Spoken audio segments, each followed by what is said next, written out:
સુરતના ડિંડોલી વિસ્તારમાં મારામારીની ઘટના સામે આવી।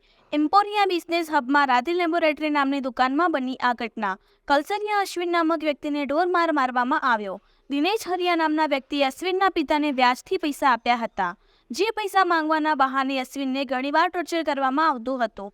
ગઈકાલના રોજ તેમના લેબમાં આવી દિનેશ હરિયાએ તેમને પર માર મારવાનો શરૂ કર્યો હતો। તીક્ષ્ણ હથિયાર વડે અશ્વિન પર હુમલો કરતા માથાના ભાગે ગંભીર ઈજા થઈ। આ સમગ્ર ઘટના સીસીટીવીમાં કેદ થવા પામી છે। કલસરિયા અશ્વિનને માથાના ભાગે ગંભીર ઈજા થતા સારવાર અર્થે સિવિલ હોસ્પિટલ ખસેડાયા। ડિંડોલી પોલીસ દ્વારા હાલ આ મામલે વધુ તપાસ હાથ ધરવામાં આવી છે।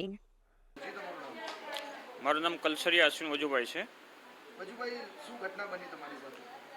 ગઈકાલે તારીખ 3ના રોજ હળિયા દિનેશ બાલુભાઈ નામનો શખ્સ મારી લેબ પર આવેલો હતો, જેના પાસેથી મારા પપ્પાએ 6 લાખ રૂપિયા લેલા છે।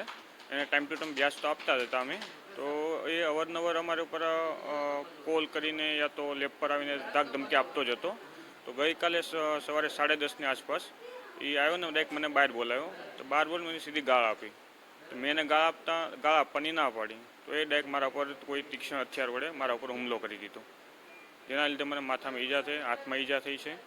પછી હું મારી બાજુમાં હોસ્પિટલ છે લોટસ હોસ્પિટલ, ત્યાં મેં ડાયરેક્ટ સારવાર લીધી। ત્યાં સારવાર લીધા પછી થોડુંક વધારે તબિયત બગડતા મને સિવિલમાં રેફર કરવામાં આવ્યો છે। કોણ વ્યક્તિ છે, શું કામ માટે તમને મારવા આવ્યો?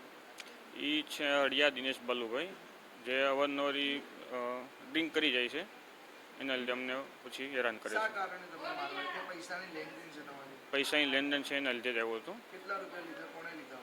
6 લાખ રૂપિયા લીધેલા, એ પણ મારા પપ્પાએ લીધેલા હતા વ્યાજમાં। કેટલા સમયથી લીધા છે? 2 વર્ષ થયા છે એનો। તો શું કામ આ રીતના તમે હેરાનગતિ કરતા હતા? એ તો કંઈ ખબર નહીં કઈ રીતે આપણે એને મજા આવતી હશે તો જ આવતો હશે, ડ્રિંક કરીને આવી જાય છે। કાલે પણ કદાચ ડ્રિંક કરેલું જ હતું। પોલીસ દ્વારા મામલે કોઈ કાર્યવાહી કરવામાં આવી? હા, અમે પોલીસ કેસ કરેલો જ છે, અત્યારે એની કાર્યવાહી ચાલુ છે અત્યારે હાલમાં।